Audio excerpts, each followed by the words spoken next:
क्यों आए और समय को ध्यान देते हुए अपनी वाणी को रखें। राजू रतन मौर्य जी। सबसे पहले छत्रपति साहू जी महाराज स्मृति मंच और KGMU परिवार की तरफ से आयोजित आरक्षण के जनक छत्रपति साहू जी महाराज की जयंती के अवसर पर आप सबको हम बधाई देते हैं, शुभकामना देते हैं। साथियों, भारत की धरती पर अन्याय, अत्याचार, शोषण, उत्पीड़न, जुल्म और जाति के खिलाफ संघर्ष करके यहाँ समता, न्याय, बंधुत्व की स्थापना के लिए हमारे तमाम संतों, गुरुओं, महापुरुषों ने संघर्ष किया। आज साहू जी महाराज जयंती के अवसर पर उन सभी संतों, गुरुओं, महापुरुषों को भी नमन करना चाहिए। संत कबीर, संत रविदास, बिरसा मुंडा, संत गाडगे, ज्योतिबा फूले, बाबा साहेब अम्बेडकर, पेरियर रामास्वामी नायकर, चंद्रिका प्रसाद जिज्ञासु, सिद्धदयाल सिंह चौरसिया, राम लखन चंदापुरी, पेरियर ललई सिंह यादव, अर्जक राम स्वरूप वर्मा, महाराज सिंह भारती, जगदेव बाबू, मानवर कांसी राम साहब, ये तमाम हमारे वो नेता हैं जिन लोगों ने सामाजिक परिवर्तन में अहम योगदान दिया है। आज साहू जी महाराज की जयंती के अवसर पर हम सबको उनको नमन करना चाहिए।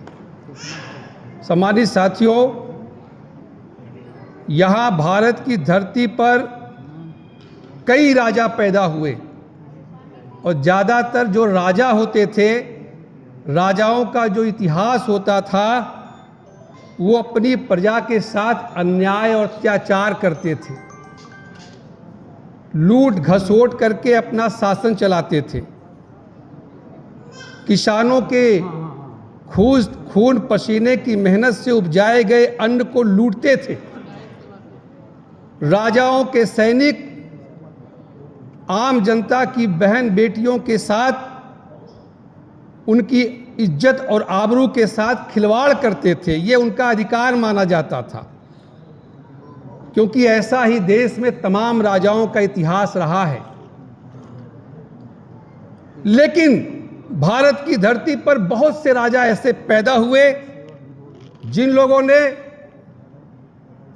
इंसानियत और मानवता के आधार पर शासन किया, जिन लोगों ने अपनी प्रजा को संतान के समान समझा। ऐसे बहुत से राजाओं में सम्राट अशोक पैदा हुए, सम्राट कनिष्क थे, सम्राट हर्षवर्धन थे, सम्राट गोविंद पाल थे। सम्राट अशोक ने तो यहां तक कहा कि मैं जहां भी रहूं, जिस भी परिस्थिति में रहूं, मुझे प्रजा का हाल सुनाते रहें, चाहे मैं खाता रहूं, चाहे मैं रनिवास में रहूं, चाहे मैं युद्ध के मैदान में रहूं, चाहे उद्यान में रहूं, चाहे राजकार्य में व्यस्त रहूं, हर वक्त हर जगह मुझे प्रजा का हाल सुनाया जाए। मैं प्रजा का हित करना चाहता हूं। वो प्रजा को अपने संतान के समान समझते थे। ऐसे भी राजा इस धरती पर हुए। साथियों, उसी कड़ी में यही नहीं, सम्राट अशोक ने अपने वैभव को, महान वैभव को, उस ठाट बाट को भी अपने बच्चों को, महेंद्र और संघमित्रा को भी कहा कि छोड़ो इसे, जाओ मानवता का हित करने के लिए। जहां इंसानियत, जाति व्यवस्था के नाम पर लोग सता रहे हैं, गरीबी में लोग तड़प रहे हैं, जाइए उनके साथ बैठिए, उनका हल करिए, मानवता और इंसानियत के साथ जिंदा रहिए। यही मानवता है। ऐसे ऐसे राजा रहे। उसी कड़ी में, उस सूची में छत्रपति साहू जी महाराज का भी नाम आता है। छत्रपति साहू जी महाराज ने यहां भारत की धरती पर अंधविश्वास और पाखंड, पोगापंडी, पंडे, पुजारी और शंकराचार्यों की जो उनका आधिपत्य था समाज पर, जहां से अन्याय और अत्याचार की नींव पड़ती थी, ऐसे अत्याचारियों का शंकराचार्यों, पुजारियों, पुरोहितों को उन्होंने उनके स्थान से हटा करके वहां पर शोषित वंचित समाज को के स्थापित करने का काम किया था। क्योंकि उस महाराज को दर्द था, उनको इस बात का एहसास था कि जब तक समाज के शोषित वंचित समाज को समाज की मुख्य धारा में नहीं लेके आया जाएगा, तब तक हम असली राजा कहलाने के योग्य नहीं रहेंगे। इसीलिए छत्रपति साहू जी महाराज का हम सब के शोषित वंचित समाज के दिल में एक स्थान है। यही नहीं, छत्रपति साहू जी महाराज ने 26 जुलाई 1902 को एक महान क्रांतिकारी सामाजिक परिवर्तन का नींव डाला। 1902 में उन्होंने पिछड़े वर्ग समाज के लिए, पिछड़ा उसमें दलित पिछड़ा सब आते, 50% का आरक्षण अपने शासन में उन्होंने लागू कर दिया। अब जरा सोचिए आज की स्थिति क्या है। आज जो आरक्षण का विरोध हो रहा है, आपके हक हिस्सा अधिकार को लूटा जा रहा है, आज की स्थिति और 1902 की स्थिति की आप तुलना करेंगे। जब आप तुलना करेंगे तो पाएंगे कि कितना महान राजा थे वो। उन्होंने कोई चिंता नहीं किया, 100% ब्राह्मणों का वहां राज था, लेकिन चूंकि राजा राजा होता, राजा ने आदेश कर दिया और 1902 में पिछड़े वर्गों को आरक्षण लागू हुआ। सम्मानित साथियों, बाबा साहब डॉक्टर अंबेडकर छत्रपति साहू जी महाराज को अपना आदर्श मानते थे और उनके कार्यों को, उनके आदर्शों को उन्होंने, उनके हृदय में बहुत सम्मान था। जब छत्रपति साहू जी महाराज का देहांत हुआ था तो बाबा साहब अंबेडकर विदेश में थे। उन्होंने वहां से पत्र लिखा था कि आज शोषित वंचित समाज का कोई राजा और मेरा एक उपकारी संरक्षक आज चला गया। ये बाबा साहब अंबेडकर को बहुत दुख हुआ था। और बाबा साहब अंबेडकर को जब भारत के संविधान का निर्माण का जब मौका मिला तो उन्होंने साहू जी महाराज के आदर्शों और कार्यों को भारत के संविधान में पिरो करके साहू जी महाराज को असली श्रद्धांजलि देने का काम किया बाबा साहब डॉक्टर अंबेडकर। सम्मानित साथियों, ये बाबा साहब डॉक्टर अंबेडकर ही थे जिन्होंने साहू जी महाराज के आदर्श को, उनके विचार को बहुत ही मजबूती के साथ आगे बढ़ाया। आज बाबा साहब अंबेडकर ने जब कहा था कि ये मेरे समाज के लोगों, ये जो कारवां है, यह कारवां का मतलब साहू जी महाराज का कारवां, ज्योतिबा फुले का कारवां। ये जो आज कारवां है, इसे मैं बहुत ही बेहद मुसीबतों और बेशुमार विरोधियों का मुकाबला करके यहाँ तक लाया हूँ। तुम्हारा कर्तव्य है कि यह कारवां सदैव आगे ही बढ़ता रहे, बेशक कितनी ही रुकावटें क्यों ना आए। यदि मेरे अनुयायी इसे आगे न बढ़ा सके तो इसे यहीं रोक दे, पर किसी भी दशा में इसे पीछे न जाने दे।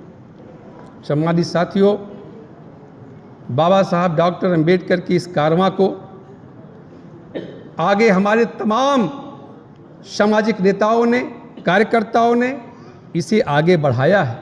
जिन लोगों ने साहू जी महाराज और बाबा साहब डॉक्टर अंबेडकर के कारवां को आगे बढ़ाने में अपना योगदान दिया है, आज हम उन सब को भी नमन करते हैं, उन्हें सलूट करते हैं। बाबा साहब डॉक्टर अंबेडकर ने, जब उनसे एक साथी ने प्रश्न किया कि बाबा साहब डॉक्टर अंबेडकर संविधान बनाने के बाद, यानी साहू जी महाराज के विचारों का संविधान बनाने के बाद, साहू जी महाराज के आदर्शों और कार्यों को संविधान में पिरोने के बाद, साहू जी महाराज को असली श्रद्धांजलि अर्पित करने के बाद, बाबा साहब डॉक्टर अंबेडकर संविधान बनाने के बाद बैठे थे तो उनके एक साथी ने प्रश्न किया कि बाबा साहब आज आप बहुत खुश नजर आ रहे हैं। तो बाबा साहब ने कहा कि मैंने इस देश में भारत के जो असली मालिक हैं, जो मूल निवासी हैं, मैंने उनके हाथों में शासन सत्ता सौंप दिया है भारतीय संविधान बनाने के बाद। तो उनके साथी ने कहा कि यह कैसे? इस देश का प्रधानमंत्री तो सवर्ण है, ज़्यादातर सब मुख्यमंत्री भी सवर्ण है, चारों तरफ सवर्णों का कब्जा है, तो आपने उनके हाथ में सत्ता कैसे सौंप दी? तो उन्होंने कहा कि मैंने भारत में संविधान के माध्यम से लोकतांत्रिक व्यवस्था स्थापित करके एक व्यक्ति एक वोट सबका मूल्य बराबर ऐसी व्यवस्था करके मैंने अपनी तरफ से उनके हाथों में शासन सत्ता सौंप दिया है। अभी वो मेरा समाज सोया हुआ है, जब वो जागेगा, पढ़ लिख करके जब होशियार हो जाएगा तो सत्ता अपने हाथों में ले लेगा और संविधान के माध्यम से अपना हक हिस्सा अधिकार लेता रहेगा, इस देश का मालिक बना रहेगा। लेकिन साथियों, यहाँ असली बात समझने की है कि बाबा साहब डॉक्टर अंबेडकर ने जो कहा था, पढ़ लिख करके होशियार बनने की जो बात कही थी, उसका मतलब यह नहीं था कि हम खाली डॉक्टर और इंजीनियर बन जाएं, पीएचडी कर लें, हैं तो बस एमए कर लें, बीएससी कर लें और बड़े बड़े ओहदे पर चले जाएं। बाबा साहब डॉक्टर अंबेडकर के पढ़ लिख करके होशियार बनने का उनका मंतव्य यह था कि जिस बुनियाद पर, जिस विचारधारा की बुनियाद पर भारत के संविधान का निर्माण हुआ है, उस विचारधारा को गहराई से समझना। जो संविधान बना है, जिस विचारधारा की बुनियाद पर कैसे बाबा साहब डॉक्टर अंबेडकर ने लड़ करके संविधान में अधिकार लिया, आरक्षण लिया, किस विचारधारा की बुनियाद पर उन्होंने संघर्ष किया। हमारे लोग पढ़ लिख कर उस विचारधारा की बुनियाद नहीं समझ पाते, बुनियाद नहीं समझते, पढ़ लिख करके डॉक्टर बन जाते हैं, प्रोफेसर बन जाते हैं, वीसी बन जाते हैं, वहाँ करके बाबा साहब अंबेडकर साहू जी महाराज के चित्र पर माल्यार्पण कर देते हैं। ऐसे काम नहीं चलेगा। बाबा साहब डॉक्टर अंबेडकर ने कहा कि अगर बहुत बड़े अफसर बन गए हो, बहुत बड़े डिग्रीधारी बन गए, उससे काम नहीं चलेगा। जिस बुनियाद पर हमने संघर्ष किया है, जिस बुनियाद पर इस संविधान बना है, उस बुनियाद को अगर आप नहीं समझोगे तो अपने महापुरुषों को कभी श्रद्धांजलि देने लायक नहीं बन पाएंगे। इसलिए साथियों, समय नहीं है, क्योंकि ये मेरे लिए बहुत अच्छी बात है कि मैं KGOMI में आदरणीय अर्जुन देव भारती जी के समक्ष में बोल रहा हूँ। ये मेरे लिए बहुत गौरव की बात है। बस चूँकि जब ये आ जाता है तो सब डिस्टर्ब हो जाता है। बस एक चीज़ का नारा हम लगवाएंगे, साहू जी महाराज के विचारों के विपरीत भारत में एक ऐसी शक्तियां हैं जो भारत माता की जय और भारत माता की जय कह करके साहू जी महाराज बाबा साहब डॉक्टर अंबेडकर के द्वारा प्रदत्त आरक्षण को लूट रहा है, हमारे हक हिस्सा अधिकार को लूट रहे हैं और सदियों से हमें सताते आ रहे हैं। आज उनकी एक विचारधारा है, उसका नाम लेकर के भारत माता की जय, भारत माता की जय, भारत माता जी की जो कह करके हमारा सब कुछ लूटते चले जा रहे हैं। अरे भाई, भारत माता की जय कहने से नहीं, बल्कि साहू जी महाराज और बाबा साहब अंबेडकर जो हमारे भारत के बाबा थे, अब ये भारत बाबा की जय कह करके हम अपना आरक्षण बचाएंगे। इसलिए भारत माता की जय नहीं, अब भारत के बाबा का जय होगा।